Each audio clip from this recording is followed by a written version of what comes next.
Senior صحافی اور تجزیہ کار سہیل وڑیچ کے مطابق ناچیز 60 کے پیٹے میں ہے۔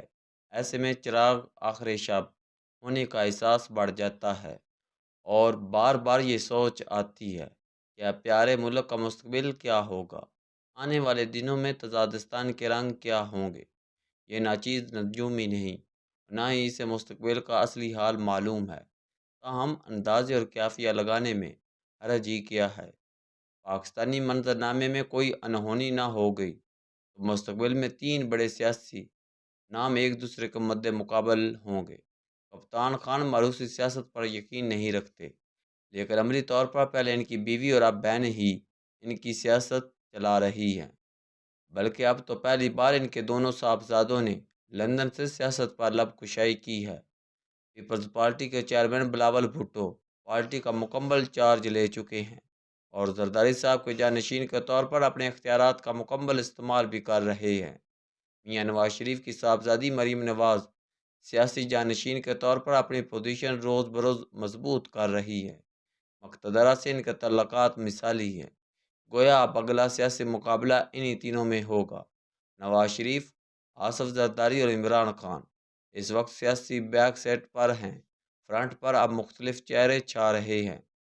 سب سے پہلے تحریک انصاف کا ذکر ہو جائے۔ حالیہ پاک بھارت جنگ نے جنرل عاصم منیر اور مقتدرہ کا گراف بلند کر دیا ہے اور تحریک انصاف کے وژن پر سوالات پیدا کر دیے ہیں۔ ایسے میں عمران خان کی طرف سے مایوس کن اقدامات کے طور پر لندن میں اشرافیہ کے پردہ دہ اپنے صاحبزادوں سے پریس کانفرنس کروائی گئی۔ دراصل جمیمہ کے صاحبزادے برطانیہ کے اشرافیہ کے نمائندے ہیں اور برطانیہ کے اشرافیہ انہی کی وجہ سے عمران خان کی حامی ہے۔ اس لیے برطانوی اشرافیہ پاکستان سے عمران کی رہائی کے لیے مطالبات کر رہی ہے، مگر پاکستانی مقتدرہ نے ان کے مطالبات کو ہمیشہ رد کیا ہے۔ دوسری طرف امریکہ کا اس حوالے سے کوئی نرم گوشہ سامنے نہیں آیا۔ ہو سکتا ہے کہ عمران خان کے صاحبزادے برطانوی اشرافیہ کے ذریعے صدر ٹرمپ سے رابطہ کرنے کی کوشش کریں۔ پریس کانفرنس میں انہوں نے صدر ٹرمپ سے عمران خان کی رہائی کے لیے اثر رسوخ استعمال کرنے کا مطالبہ بھی کیا ہے۔ سفارتی ذرائع کے خیال میں امریکہ یا صدر ٹرمپ پاکستان سے ایسا کوئی مطالبہ کرتے نظر نہیں آتے، گویا برطانوی اشرافیہ کی حمایت اور امریکی یہودی لابی سے برطانوی اشرافیہ کی قریبی تعلقات کے باوجود امریکی حکومت کی پاکستانی سیاست میں دخل اندازی کا کوئی امکان نہیں۔ کیا عمران خان کے صاحبزادوں کی سیاست میں دلچسپی صرف والد کی رہائی تک ہے یا وہ مستقبل میں کوئی سیاسی کردار بھی ادا کر سکتے ہیں؟ میرے خیال میں عمران خان تو چاہیں گے کہ ان کے بیٹے ان کی جگہ سنبھالیں، لیکن اس بات کا امکان بہت کم ہے کہ برطانوی اشرافیہ میں پلنے والے ان کے صاحبزادے پاکستان میں آ کر مشکلات برداشت کریں۔ البتہ اس وقت علیمہ خان پارٹی میں سب سے زیادہ طاقتور ہیں، لیکن وہ عمران کے نام اور سہارے سے ہی طاقتور ہیں۔ عمران خان نے جس دن چاہ وہ انہیں ڈانٹ پلا کر اختیارات واپس لے لیں گے۔ عمران خان نے اگر اپنے تجربہ کار ساتھی شاہ محمود قریشی کے لمبی جیل کاٹنے کے باوجود کبھی ان پر اعتماد نہیں کیا تو وہ کسی اور پر کیسے کریں گے؟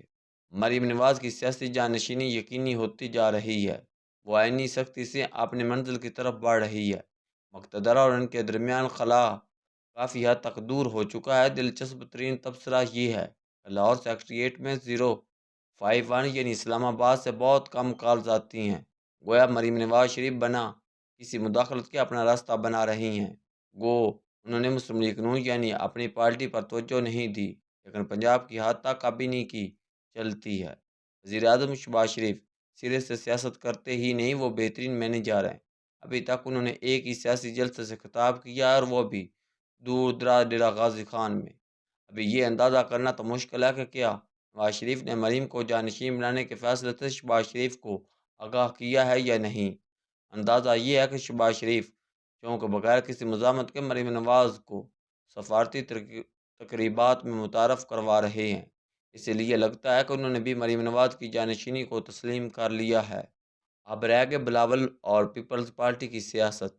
سندھ کے وزیر اعلیٰ مراد علی شاہ بہت قابل اور ڈائنامک ہیں، مگر اندھی سیاست میں قابلیت نہیں قربت دیکھی جاتی ہے۔ پیپلز پارٹی سندھ کی ایک لابی فریال تالپور کو وزیر اعلیٰ بنانا چاہتی ہے۔ فی الحال فریال تالپور یہ عہدہ لینے کے لیے تیار نہیں، وہ پس سے پردہ رہ کر ہی کام کرنا چاہتی ہیں۔ دوسری طرف بلاول کے بھارت کے خلاف جارحانہ بیانات کے باوجود مقتدرہ سے ان کی اتنی قربت نظر نہیں آ رہی۔